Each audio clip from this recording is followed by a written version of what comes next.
Umarangkada na ngayong araw ang 3 linggong trilateral maritime exercises ng Pilipinas kasama ang Amerika at Japan. Matapos ang isang seremonya, dineploy na ng Philippine Coast Guard kaninang umaga ang barkong BRP Teresa Magbanwa patungong Japan.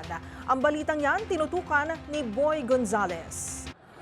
Muling lalahok ang Philippine Coast Guard sa Trilateral Maritime Exercise kasama ang Amerika at Japan mula June 6 hanggang June 25, 2025.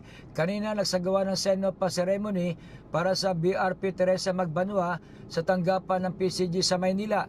Pinangunahan nito ni PCG Commandant Admiral Ronnie Hilgaban kung saan tutungong papuntang Japan ang 44-meter multi-role response vessel na BRP Teresa Magbanwa kasama ang nasa 123 tauhan ng PCG.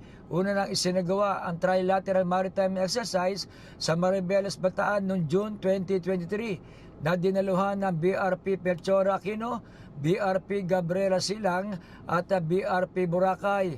Ang Trilateral Maritime Exercise ay naglalayong palakasin ang maritime security cooperation sa Indo-Pacific region, maritime law enforcement, search and rescue, simulated scenario single sa insidente ng piracy at interception exercise para palakasin pa ang ugnayan sa pagitan ng tatlong bansa.